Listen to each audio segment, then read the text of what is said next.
आपको कोई मौत मारता है, आपके बच्चों को मार देता है, या कोई रहम नाम की चीज नहीं है। इस काल के जाल से छुटवा कर इस नाम का असली काम है, आपको सतलोक ले जाएंगे। आपने स्वर्ग जाने तक की ही उम्मीद लगा रखी है। ये मंदा बहुत हो गया भाई, मैं बहुत तेज बोल रहा हूं, फिर भी तेज करो थोड़ा इसको। अंतिम है ये पूरा। तो उसके बाद ये हमारा असली उद्देश्य है कि नाम लेकर अपनी भक्ति करो अपने बाल बच्चों के साथ रहकर। आपने सुना था कि भगवान कृष्ण जी ने कुब्जा का कुब ठीक कर दिया था, सुना था आपने। इसी हिवानी की उम्र की एक लड़की हरियाणा स्टेट में रोहतक जिले में, उसका नाम है सोनिका। सोनिका पुत्री श्री दरियाव सिंह, सूबेदार रिटायर मिलिट्री से। उस लड़की को यहां कोई चोट लग गई थी कमर में बचपन से। 7-8 वर्ष से उस लड़की को बहुत पीड़ा हो रही थी और ऐसे वो रीढ़ की हड्डी में फ्रैक्चर बनकर और वो ऐसे टेढ़ी जुड़ जाने से ऐसे फैलनी शुरू होगी। इस आकार में उस लड़की को वो रीढ़ की हड्डी बन गई, उसकी कोब बन गया। अब उसके माता पिता ने बहुत ट्रीटमेंट करवाया और डॉक्टरों ने बताया कि इसको हम ऑपरेशन नहीं कर सकते क्योंकि रीढ़ की हड्डी जो है इतनी नाजुक होती है, इसमें एक भी नस अगर कट गई तो लड़की को पैरालाइसिस यानी अधरंग हो जाएगा। और पीड़ा इतनी उस लड़की को, क्योंकि वो रीढ़ की हड्डी टेढ़ी बढ़ रही थी, वो गलत स्थान पर जाकर के उनमें नसों में घुस रही थी और उसमें इतनी पीड़ा होया करती। उसकी लड़की की गर्दन सूजी रहती थी और इधर उधर गर्दन भी नहीं होती थी। एक डॉक्टर ने कहा कि मैं, क्योंकि पीड़ा बहुत ज्यादा थी, लेकिन वो दवाइयां खाते रहते थे। वो दवाइयां इतनी महंगी महंगी खाती थी कि दवाई के असर से पीड़ा कुछ देर के लिए राहत होती थी, वो दवाई का असर खत्म होते ही फिर शुरू हो जाती थी। वो लड़की रातों रोया करती थी और दिन में भी बहुत रोती थी, काम नहीं कर सकती थी, 10 मिनट बैठ नहीं सकती थी। स्कूल में अध्यापक भी उससे कहते थे कि तो पीछे बेंच के सहारे जाकर बैठ जाइए। मैट्रिक में लड़की पढ़ रही थी। तो उन्होंने, किसी ने, हमारे सेवक ने उनको बता दिया कि उनके किराए पर रहते थे कि आप ऐसे करो, हमारे गुरुदेव से नाम ले लो। तो वो बोले नाम से क्या होगा कि तुम्हारी लड़की ठीक हो जाएगी। लड़की तो ठीक होगी और साथ में गधे और कुत्ते बनते हैं, ये पीछा छूटेगा, 84 छूटेगी, सतलोक प्राप्ति होगी। वो कहने लगी ऐसी नाम क्यों हो गया भाई, हमने तो सुना नहीं ऐसा। अगर ना सुना तभी तो बता रहे हैं, आप एक बार जाकर देखो। उसकी मम्मी नाम ले आई, उसके बाद वह लड़की भी नाम ले आई। नाम लेने के 4 दिन बाद ऐसे ही खुला समागम था रोहतक धर्मशाला काट मंडी में। ये सितंबर 1999 में, सितंबर 1999 में। तो मैं ऐसे ही सत्संग कर रहा था। सत्संग करने के बाद मैं एक चारपाई पर बैठ गया, जाकर जहां संगत से मिलना होता है, जैसे मैं यहां बैठ जाता हूं। तो वो लड़की की मां, लड़की की नानी और साथ में जिसने उपदेश दिलाया था हमारी सेविका, वह तीनों चारों आई। लड़की की मां रोए, लड़की की नानी रोए और साथ में वह लड़की रोए। मां भी क्या दिक्कत होगी। उन्होंने अपनी सारी कहानी बताई कि महाराज जी इस लड़की को बहुत दिनों से तकलीफ है। तो मैंने कहा भी डॉक्टरों को दिखाइए। कि डॉक्टरों को दिखाकर हम तंग आ चुके हैं। ऑपरेशन बोल रखा था, ऑपरेशन कराएं तो लड़की को अधरंग मारेगा, फिर या कहीं किससे कर्म की भी कोई ना। हाँ, लोग कहते पीड़ा बंद हो जाएगी। और एक महंगे से महंगी गोली डॉक्टरों ने दे दी है, दवाइयां दे दी है, इंजेक्शन लगा दिए हैं। अब कहते हैं इस लड़की को आगे इससे बढ़िया ज्यादा गोली हम दे भी नहीं सकते, इसको साइड इफेक्ट होना शुरू हो जाएगा। ये अंतिम दवाई है और वो भी निष्क्रिय हो चुकी है, वो नो रो है। मैं कहने लगा भी नाम दिलाओ फिर इसको। नो बोली जी नाम इसने लिया है। कब लिया है? थोड़ा मंदा करो।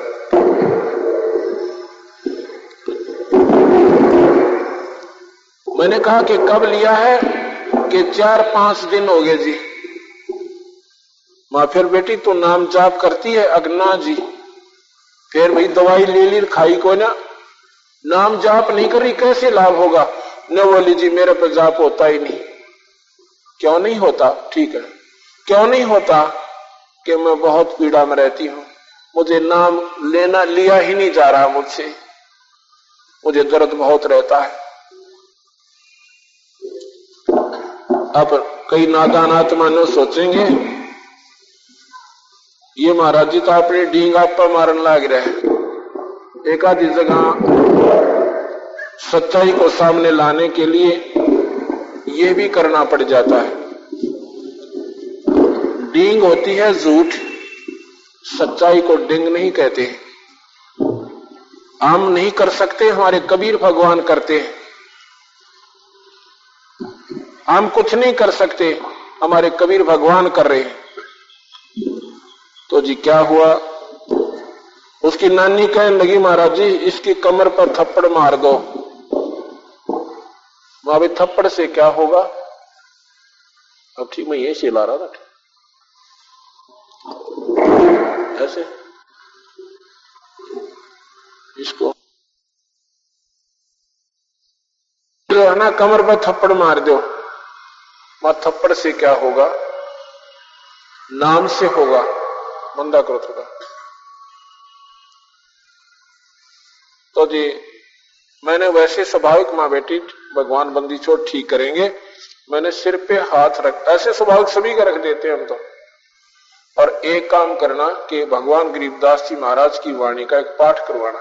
ये पाठ तो हम पुण्य करवाने के लिए करते हैं, करना तो कबीर साहब की सबक शक्ति ने। तो धर्म शुरू हो जा तो धर्म बनेगा तो हमारे कर्म भी सुधरेंगे। तो कहने लगे जी बिल्कुल करवा देंगे पाठ, और अन्य उपासना कोई नहीं करोगे, ना कोई श्राद्ध निकालोगे, ना कोई देवी देवता पूजोगे।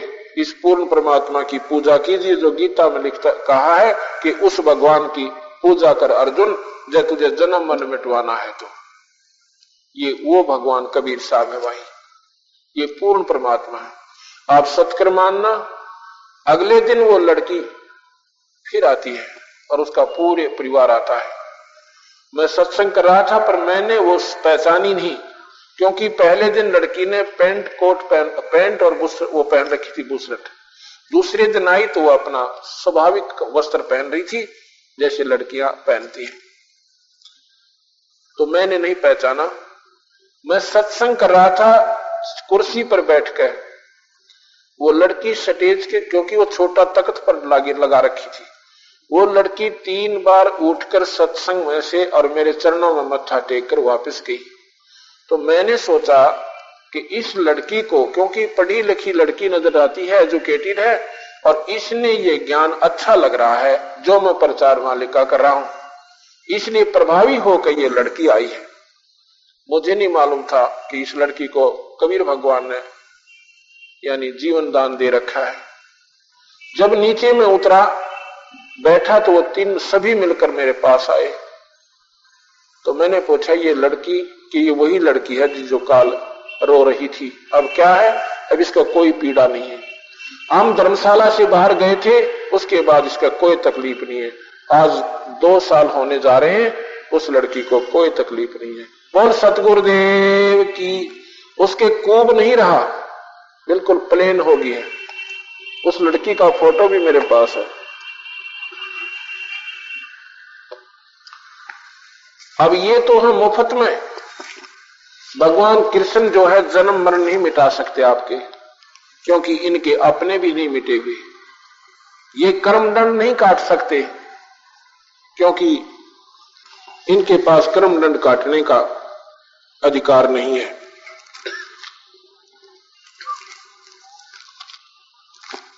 और कबीर साहब ये दोनों काम करते हैं। कबीर साहब ये दोनों काम करते हैं, कर्मों के दंड को भी काट देते हैं और साथ में वो मुक्ति देते हैं जो ब्रह्मा की हुई, ना विष्णु की हो सकती और ना शिव की हुई। ये लड़की का फोटो है, ये सोनिका पुत्री श्री दरियाव सिंह सूबेदार आ जाएगा। अब इसके कोई कमर में कोब नहीं है और ना ही को पीड़ा रही इस लड़की को।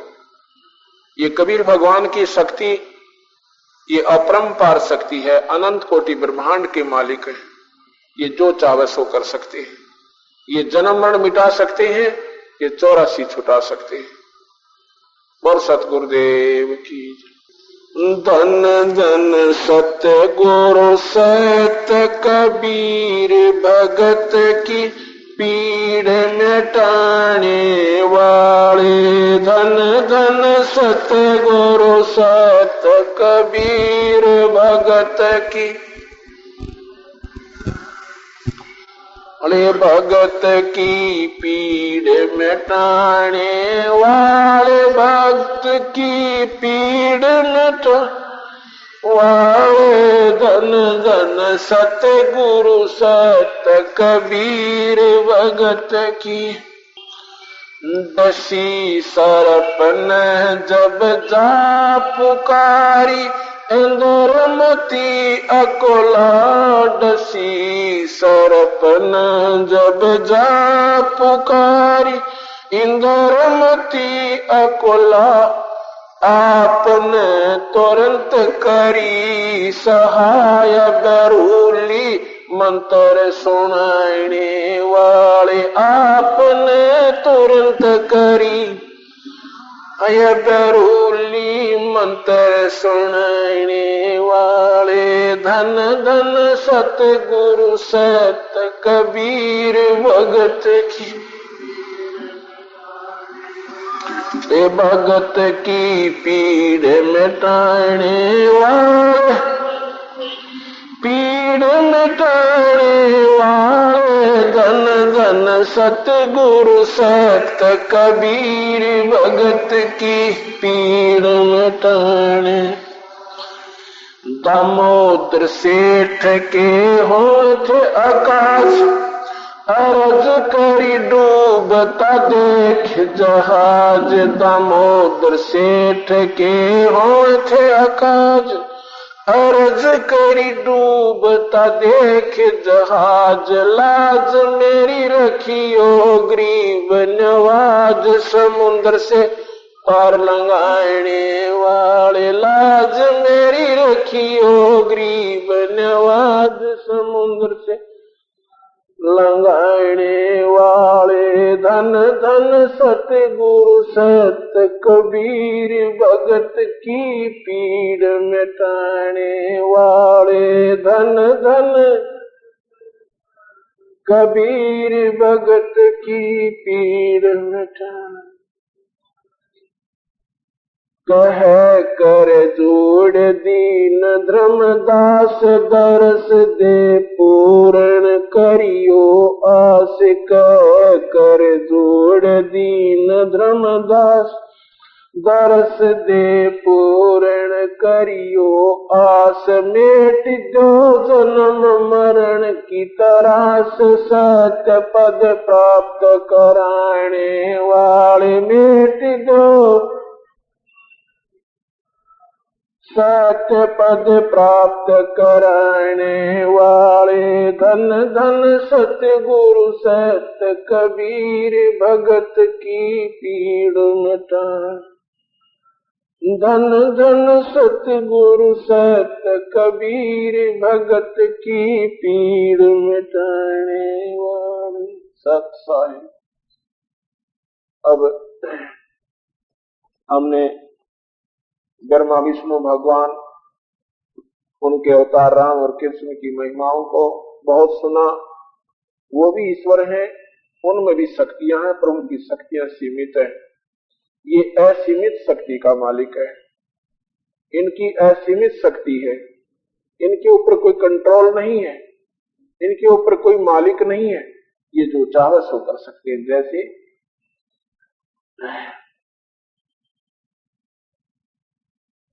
आपने सुना था कि भगवान कृष्ण जी ने सुदामा जी का दारिद्र खत्म कर दिया था। कैसे कर दिया था कि उनका महल बना दिया और साथ में उनका धन और अन्न से परिपूर्ण महल भर दिया। लेकिन सुदामा की 84 कृष्ण नहीं काट सके, क्योंकि भगवान कृष्ण स्वयं काल से बाहर नहीं है और जन्म मरण उनका भी मिटा नहीं है। ये बातें आपको अवश्य खटकेंगी, क्योंकि आप उन पर आवश्यकता से अधिक आश्रित हो। क्यों? गीता जी में आपने सुना होगा, उसमें लिखा है कि अर्जुन, जब कल्प अंत होता है, जब ब्रह्मा विष्णु महेश भी समाप्त हो जाते हैं,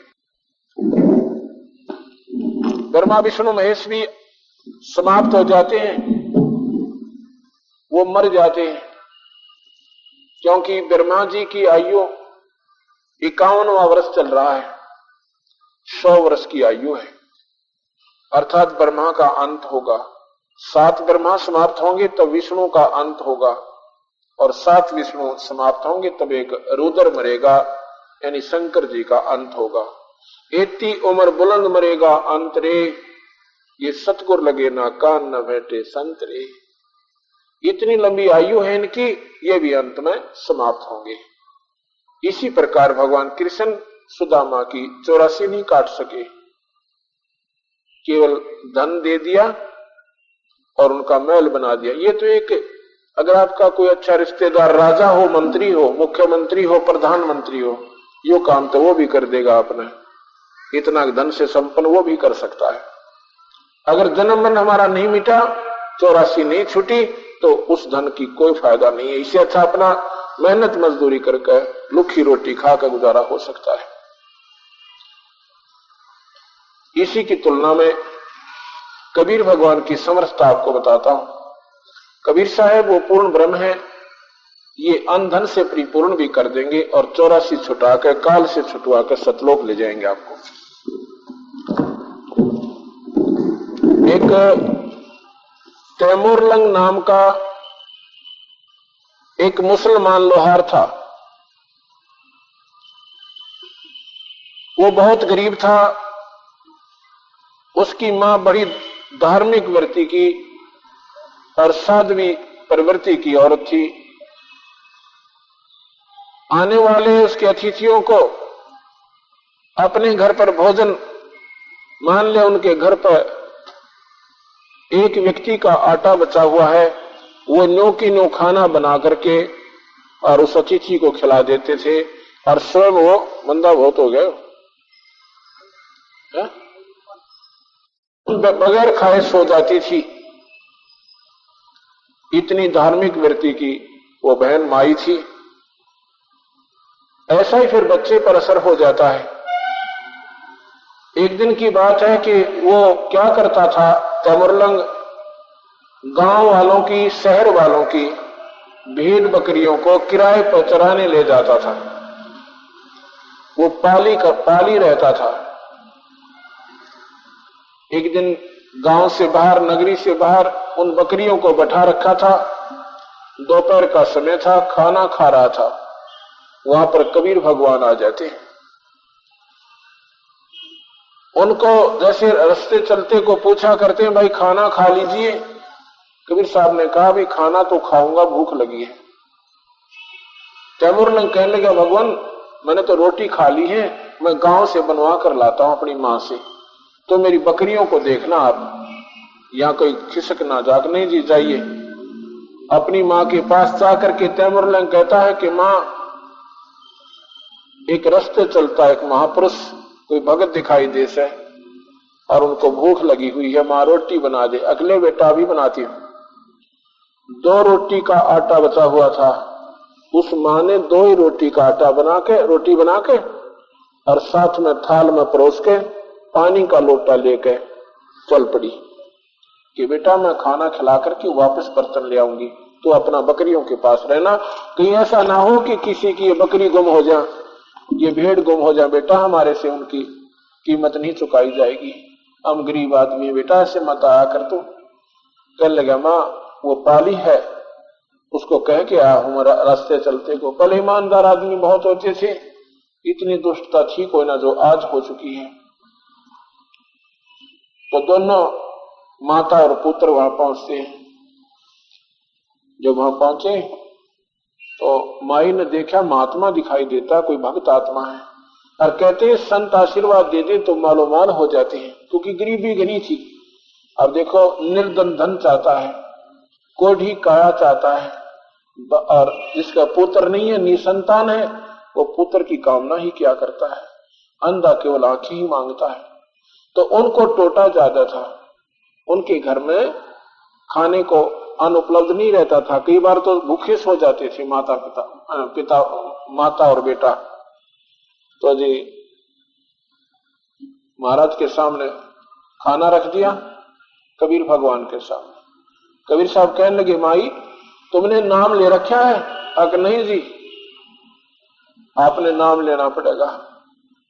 नाम से क्या होगा भगवान? क्या हमारा टोटा दूर हो जाएगा, हमारा दारिद्र्य नष्ट हो जाएगा, हम धनवान हो जाएंगे? कहां धनवान हो जाओगे? कबीरा सब जग निर्धना धनवंता ना को, धनवंता वो जानियो जिस पर राम नाम धनो। किससे धनवान हो जाओगे? मौज हो जाएगी। तो ठीक है जी, नाम ले लेंगे, लेकिन तुमने ये मांस मिट्टी नहीं खानी। वो कहने लगी हम तो मुसलमान हैं, ये तो हमारी परंपरा है, अगर नहीं तो मुसलमान नहीं हो। मुसलमान मांस नहीं खाते, और मांस खाते वो मुसलमान नहीं है, क्योंकि मांस खाना पवित्र आत्मा का काम नहीं होता। मुसलमान का मतलब है वो पुण्यात्मा जो कि कीड़ी तक भी ना मारे, बीड़ी शराब मांस तमाकू का हाथ भी ना लावे, उसको मुसलमान कहते हैं। तो जी ठीक है, क्योंकि वो तो टोटे में दुखी हो रहे थे,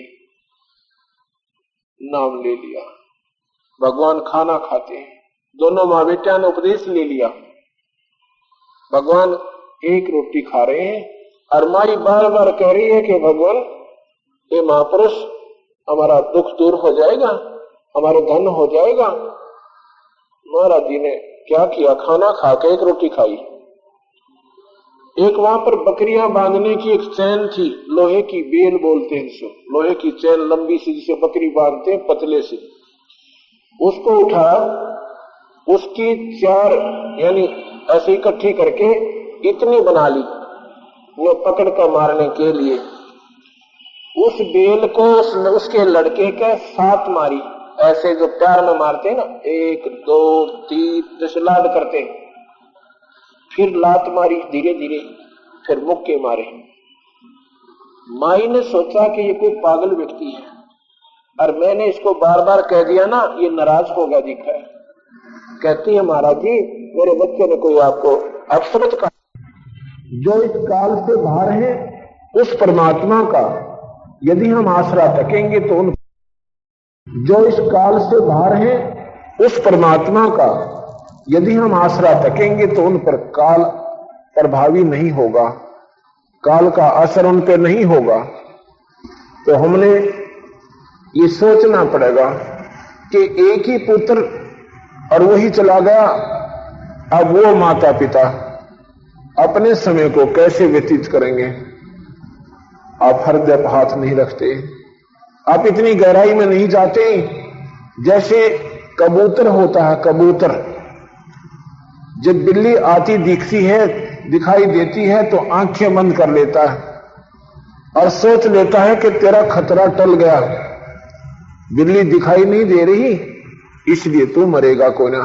इतनी देर में उसकी नाड़ दबा देती है, गर्दन तोड़ देती है और उसको खत्म कर देती है।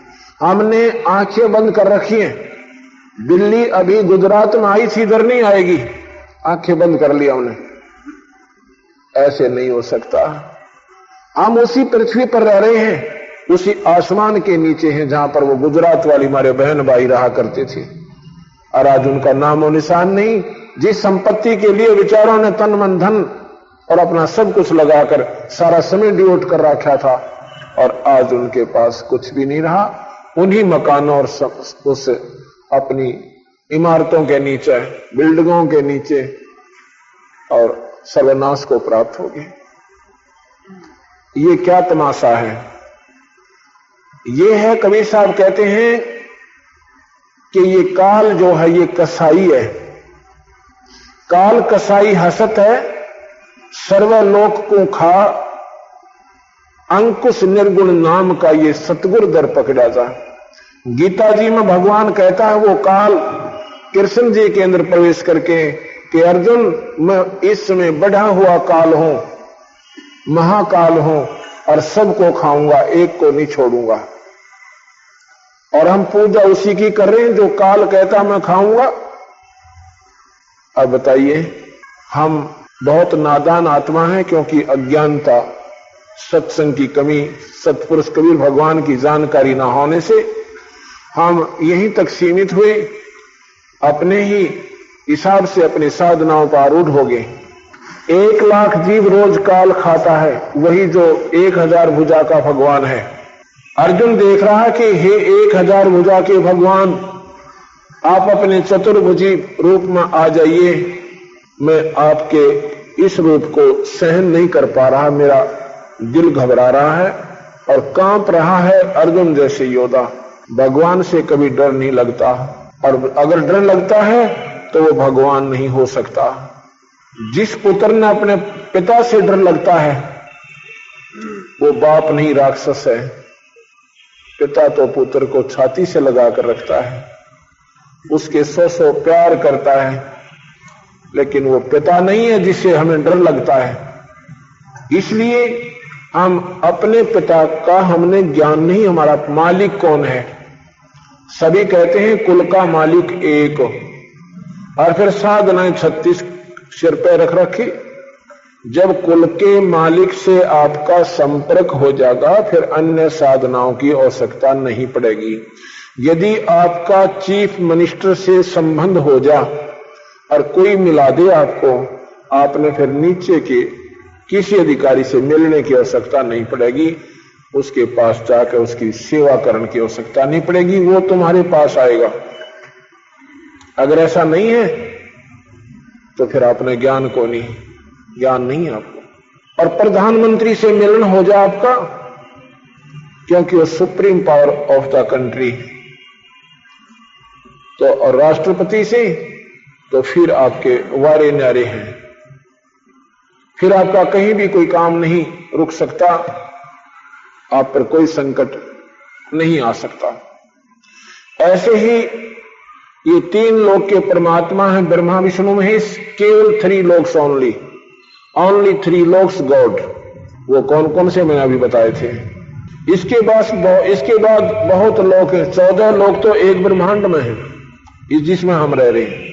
ऐसे ऐसे 21 ब्रह्मांड हैं, और उनमें बहुत लोक हैं, 88,000 खेड़े हैं, तो उनका मालिक न्यारा है। वो कौन है? 21 ब्रह्मांड का कुल मालिक है ज्योत निरंजन ब्रह्म, और 3 लोक के कुल मालिक है ब्रह्मा विष्णु महेश, क्योंकि इनकी प्रभुता इस 3 लोक के अंदर है। और 7 शंख, नील पद्म शंख ब्रह्मांड का मालिक है, परमात्मा है, वो कुल मालिक है, इंक्लूडिंग ये 3 लोक्स, जो 7 शंख ब्रह्मांड आएंगे, और इंक्लूडिंग ये 21 ब्रह्मांड, ये 21 ब्रह्मांड समेत ओवरऑल कंट्रोलर है, जो 7 शंख ब्रह्मांड का मालिक है, उसको परब्रह्म कहते हैं। इस परब्रह्म से ऊपर एक पूर्ण ब्रह्म परमात्मा है, जो अनंत करोड़ ब्रह्मांड का मालिक है, वो ओवरऑल कंट्रोलर यानी कुल मालिक है।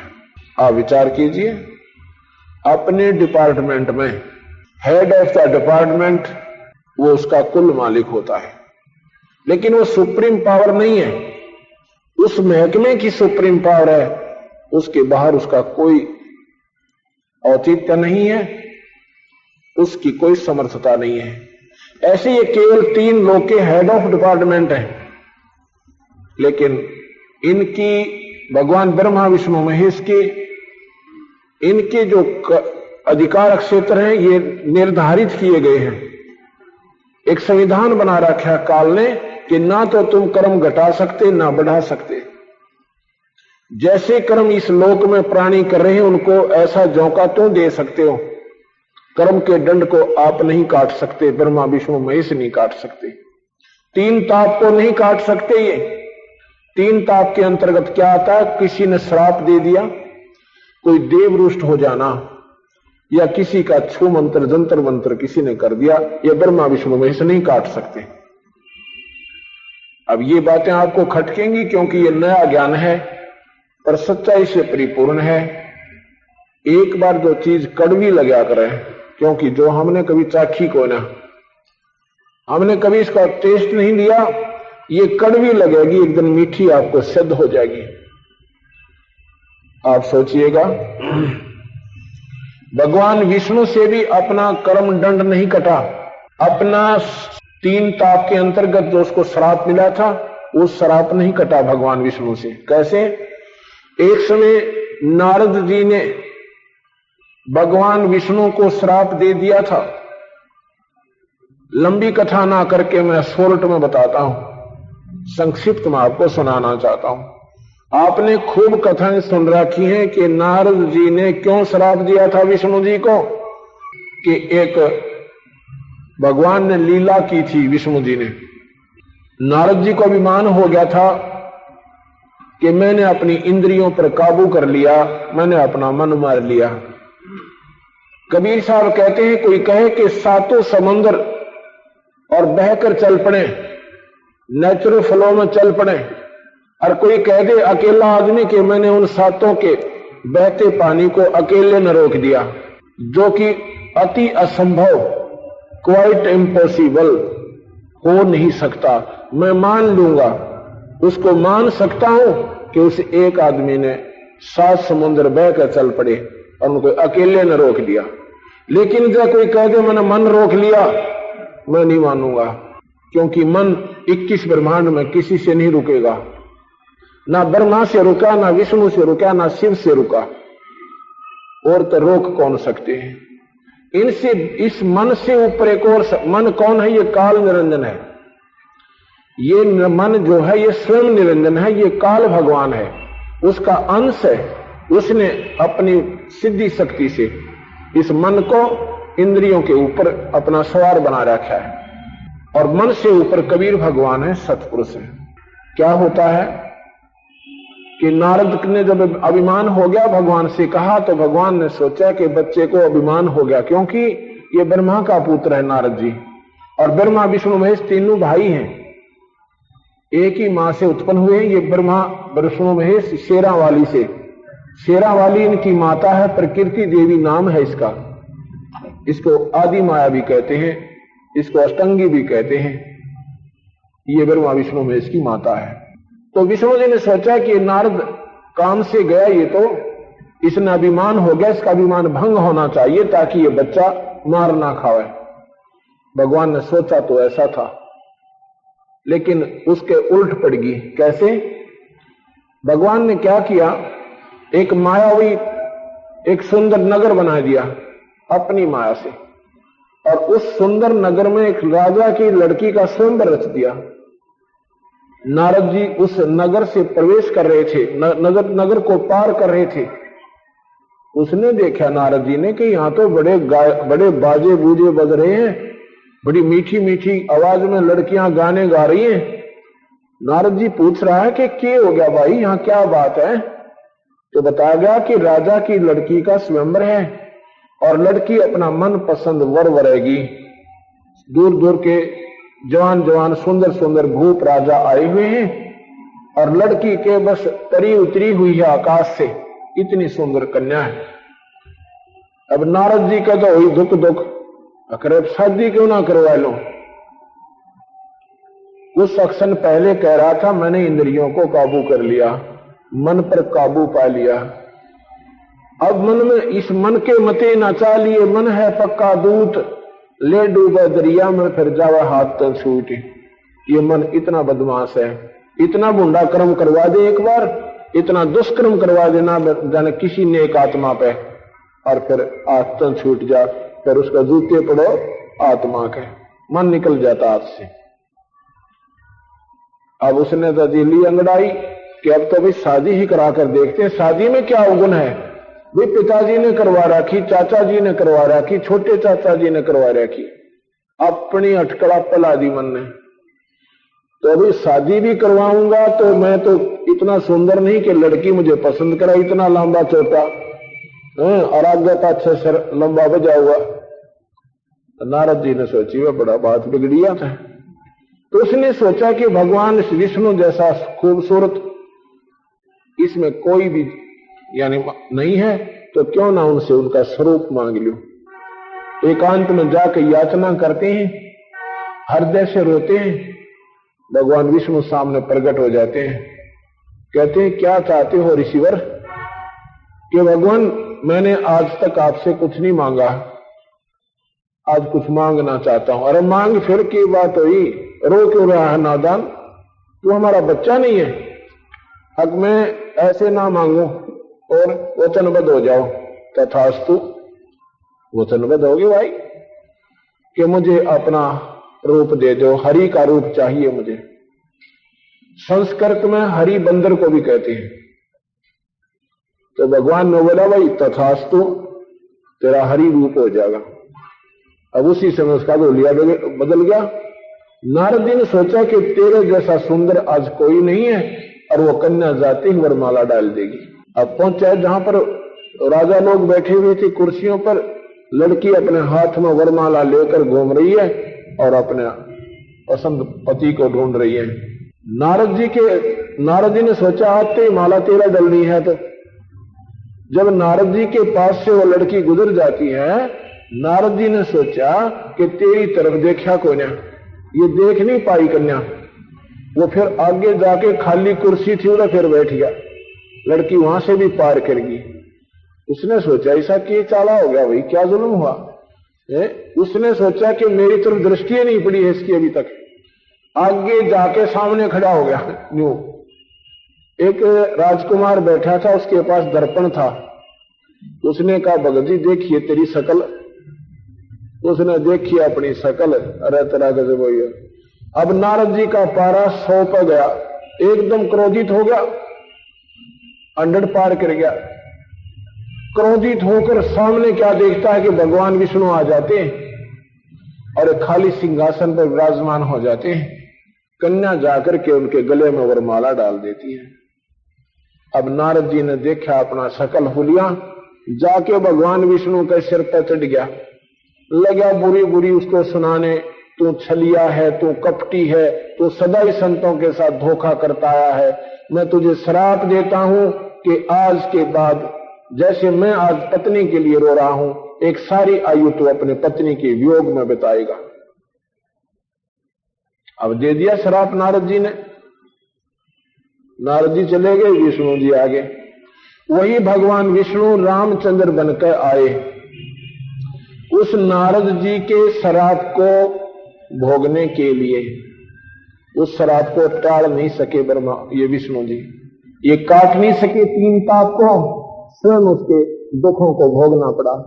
अब देखिएगा,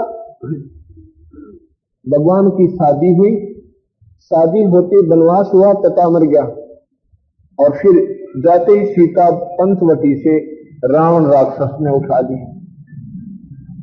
फिर रावण के साथ 12 वर्ष तक युद्ध हुआ। सीता की परीक्षा ली। जब वापस लाने लगे, सीता माता की अग्नि परीक्षा ली गई थी। यदि तू उल्टा नहीं हो पाई है, अगर तू ज्यों की तू है, तो अग्नि में नहीं जलेगी। वो अग्नि में माता नहीं जली। सहर्ष घर ले आए। आते ही किसी धोबी ने अपनी धोबन में कूटा था, और भगवान राम देख बदल कर यानी राजा बन गए थे। नगरी में टहल रहे थे, घूम रहे थे, भी किसी की कोई दुख हो तो मेरे तक ना आन पाओ तो मैं ऐसे पता कर लूं। वो कहता है कि मैं तो जो है ना कल कहां गई थी? वो कहती है कि तूने मुझे बुरा शब्द कहा था, मैं अपने घर चली गई थी, 2 दिन वहां रुक के आई हूं। कहने लगा मैं तुझे घर नहीं रखूंगा, मैं को दशरथ का बेटा राम थोड़ा ही हूं जो 12 वर्ष रावण की पास रहकर आई है सीता, उसको अपने घर ले आया। अब बताओ भाई, एक धोबी तो पक्का मान लिया रामचंद्र जी ने, और अपनी आंखों के सामने जो अग्नि परीक्षा ली उस माता को, उसमें उनका विश्वास नहीं हुआ कि ये उल्टा नहीं थी। वो धोबी के कहने से सुबह माता को पार्सल कर दिया कि चाल अड़े तक बता भाई कोई बात हुई है। अब सीता कहीं पेट में बालक, अगर तुम इन भगवानों का के जीवन पर आचरण करना चाहते हो तो करके देखो इस लीला को, एक बार अनुसरण करो भगवानों का। अपनी पत्नी जो गर्भवती वो काट दो, उसमें करता है क्या? हमारी बहन बेटियां बाहर नहीं रहती? खूब रहती हैं। और ये आचरण हम अगर आज उन भगवानों के आचरणों से मिलाएं, क्या कहते हैं, वो मर्यादा पुरुषोत्तम थे, कति नहीं थे। वो तो काल ने जो गाइडलाइन उनको दे रखी है ना, जैसे एक फिल्म बनाई जाती है, पिक्चर, उसमें पहले हिस्ट्री लिखी जाती है, फिर एक डायरेक्टर होता है, उसमें लिखी हुई कहानी के अनुकूल उन पात्रों को चलाता है। उससे बाहर कदम वो पात्र नहीं रख सकते। ये काल निरंजन डायरेक्टर भी है, प्रोड्यूसर भी है और राइटर भी खुद है। इसके ये हीरो हैं। ये जो कहानी पहले लिख दी गई थी उसके ऊपर इन्होंने चलना पड़ता है। जैसे अहिल्या को गौतम की पत्नी, गौतम ऋषि की पत्नी अहिल्या को श्राप दिया था किसने? गौतम ऋषि ने, कि तू पत्थर की होगी मृत मंडल में जाकर। फिर वो रोने लगती है कि भगवान मेरा दोष नहीं था, वो चंद्रमा, वो नीच आपकी शकल बनाकर आया था और मैं उसको पहचान नहीं पाई, ये भगवान मेरा दोष नहीं है। तो कहने लगा चलो, हाँ। फिर कहती है कि वो मेरा कब उद्धार होगा?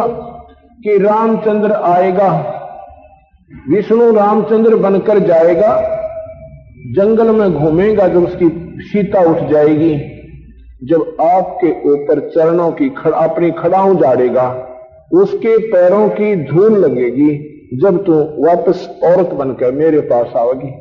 कब आएगा वो? कि त्रेता युग में। अब कौन सा युग है? सत्ययुग है। ये भगवान सत्ययुग, फिर द्वापर आएगा और फिर त्रेता आएगा।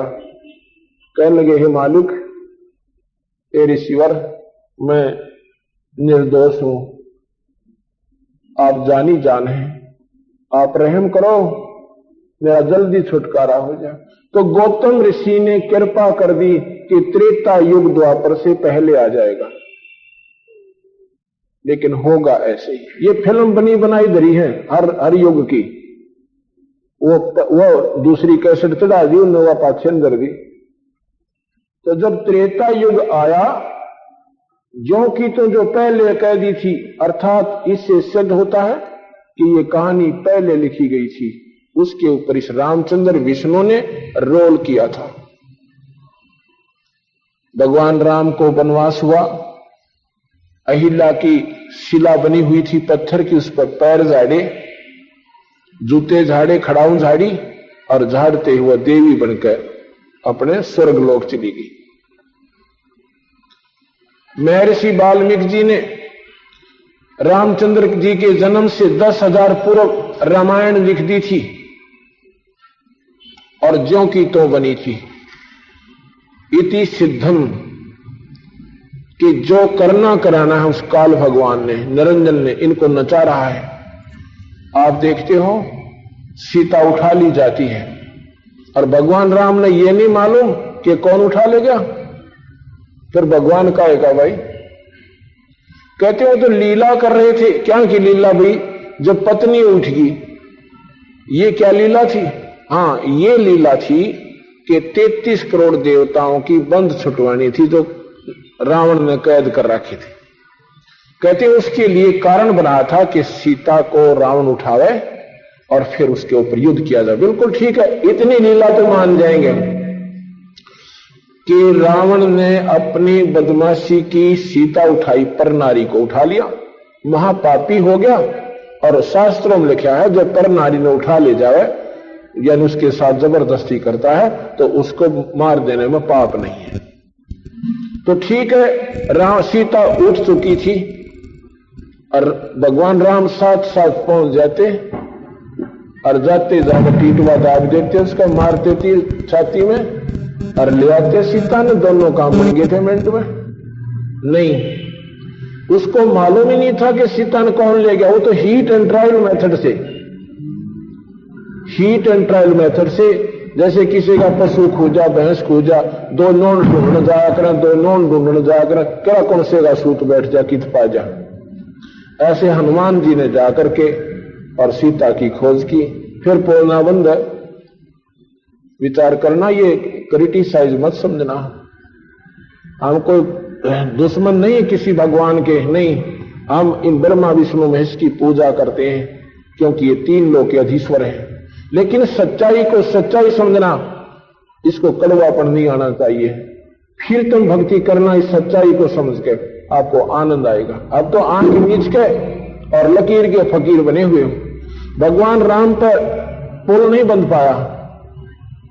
अगर वो समर्थ होते तो पुल बांध देते 1 मिनट में। उस पर्वत सारे समुद्र के ऊपर का नहीं बंध रहा था। 3 दिन हाथ जोड़कर समुद्र से याचना करते हैं, कहते हैं हे समुद्र मुझे रास्ता दे दो।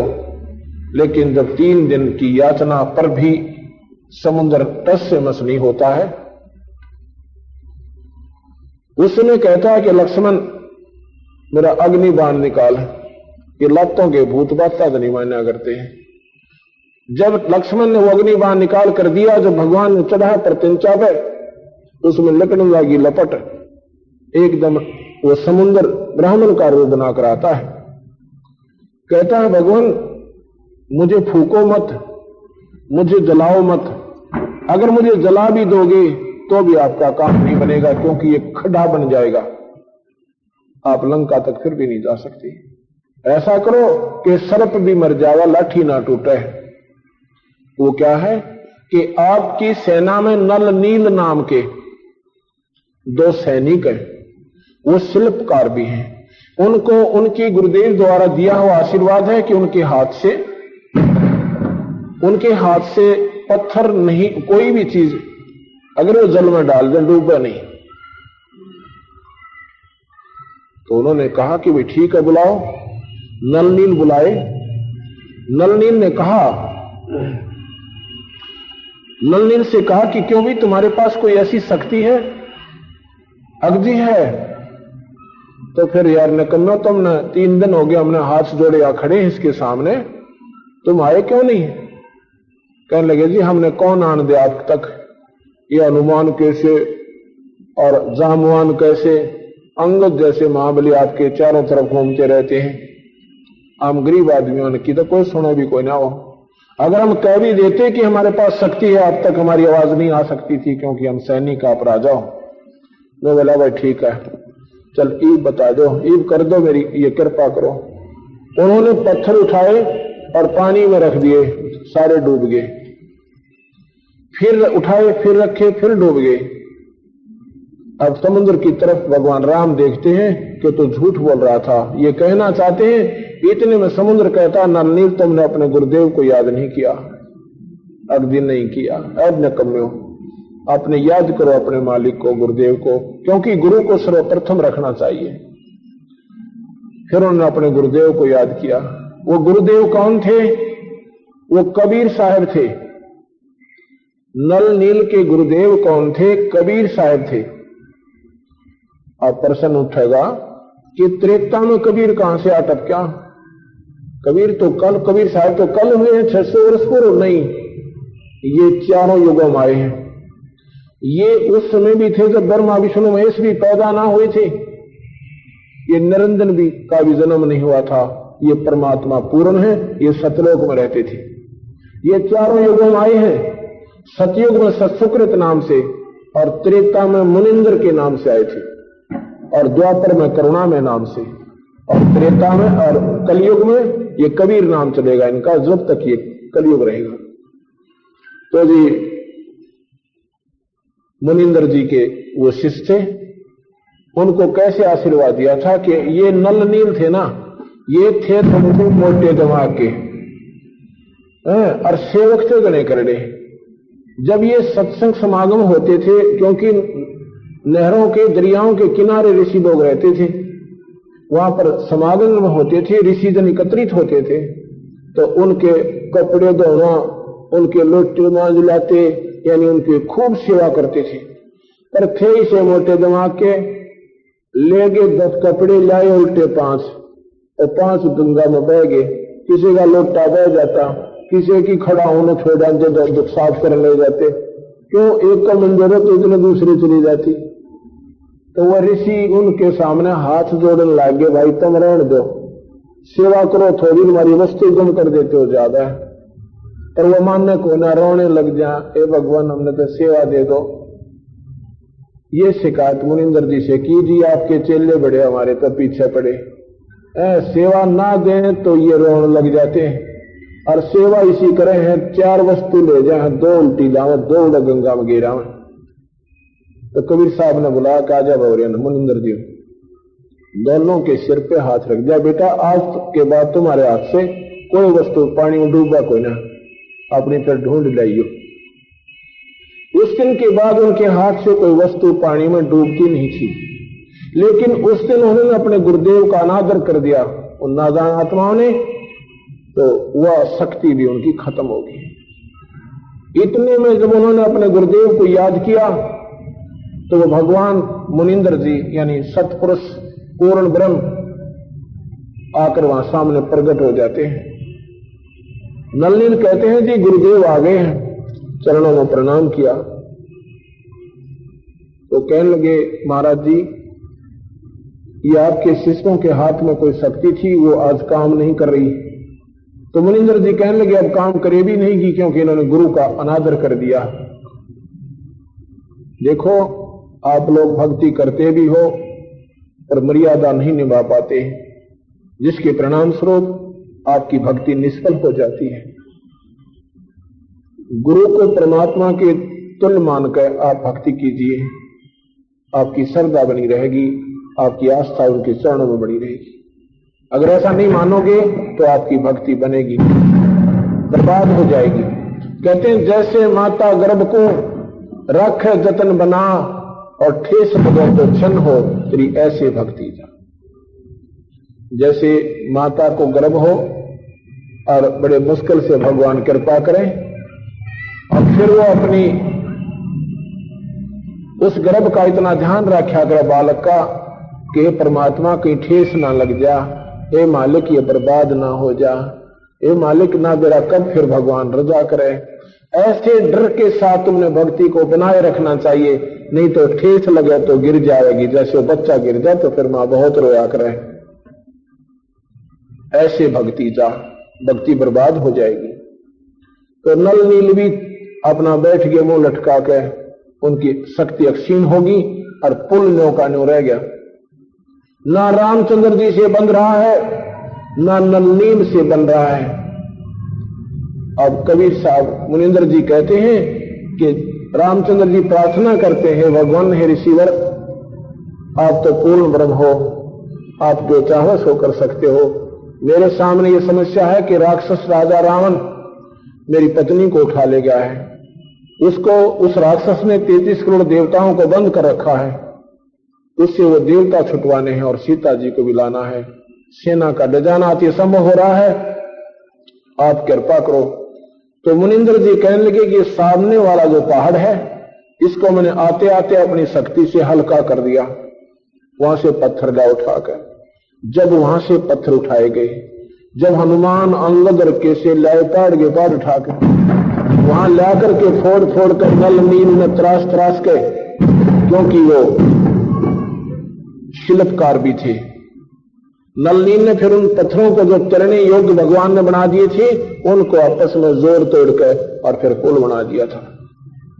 रहे नल नील जतन कर आर, तब सतगुरु से करी पुकार। रहे नल नील जतन कर अरे तब करी सतगुरु से पुकार। दास तेरे काल की अपार, सिंधु पे सलात रहने वाले। दास तेरे काल की। और गुरु ने आकर के वह नाग काटे और खाए और भगवान के बंद छुड़वाई। कहते ये भी लीला कर रहे थे, ये कोई लीला युद्ध में या के लीला थी, उन्होंने अगर समस्या थी तो उनको बंधन नहीं देते। तो यहां महाराज कहते हैं कि काटे बंधन विपत में, काटे बंधन विपत में कठिन कियो संग्राम। और चिन्ह हो रे नर प्राणिया यो गुरुड़ बढ़ाक राम। यहां विचार करो कि गुरुड़ शक्तिशाली हुआ कि भगवान राम हुआ। यहां पर कह देते हैं कि उन्होंने उसकी लज्जा रखनी थी शस्त्र की, ऐसा भी नहीं है।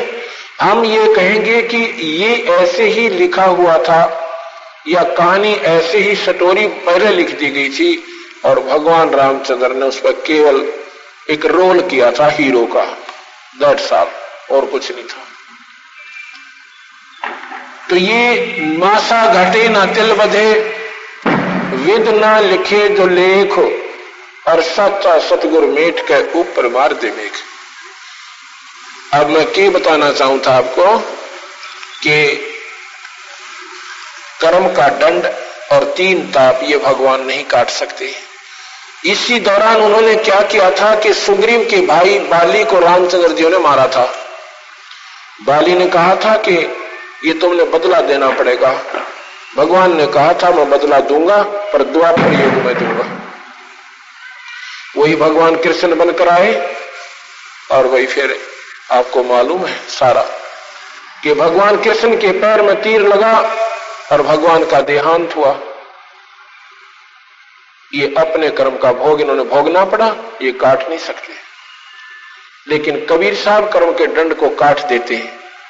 जैसे मैंने कल बताया था कि राष्ट्रपति फांसी की जो कति अंतिम सजा हो सके उसको भी माफ कर सकते हैं, उनको कोई चैलेंज नहीं है क्योंकि वो supreme power of the country.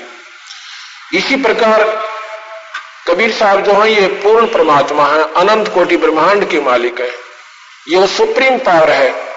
ये हर कर्म के दंड को काट सकते हैं, ये बुरे कर्मों को काट कर शुभ लिख सकते हैं, इनके पास वो समर्थता है। अब मैं कबीर साहब की एक जीती जागती समर्थता का प्रमाण आपको दिखाना चाहता हूं। भक्त अशोक कौशिक ये अपने आप बीती बताएंगे कि ये कबीर भगवान हमारी क्या शक्ति रखते हैं। इनकी बिटिया, वो लड़की बिटिया भी आई हुई है, इसको बहुत तकलीफ थी इस लड़की को और इन्होंने इसको सब जगह दिखा लिया था। आजा बेटे एक बार देखो। ये हम प्रमाण क्यों देना चाहते हैं, कोई एडवर्टाइजमेंट नहीं करना चाहते, लेकिन सच्चाई को सच्चाई तक पहुंचाने के लिए, आपके हृदय में कबीर साहब की जगह बनाने के लिए ये प्रत्यक्ष प्रमाण आपके ही शहर पूना के हम आपको बता रहे हैं। आप बताइएगा, ये सामने फोटो लेने के। सच हमने अगस्त 99 में गुरु जी का नाम लिया और हम दोनों ने नाम लिया। नाम लेने के बाद गुरु जी वापस गए। जब दोबारा गुरु जी आए तब उन्होंने हमें पाठ के लिए बोला। जब घर पे आए तो उनको बच्चों ने उनको चरण वंदना की।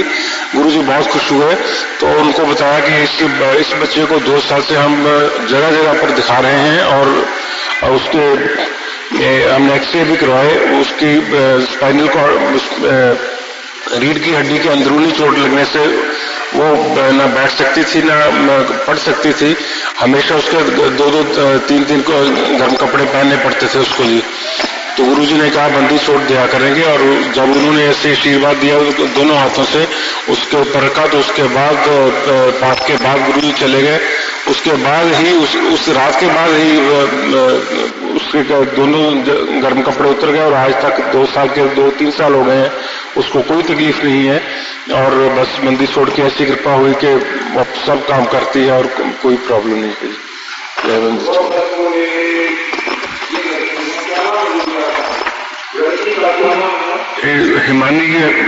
हिमानी है जी, निकनेम सूची है जी। 16 साल की उम्र में इसको चोट लगी थी। 3 साल हम बहुत परेशान हुए, और गुरुजी के एक आशीर्वाद से ही ये सब दुख के जो कांटे कट गए जी।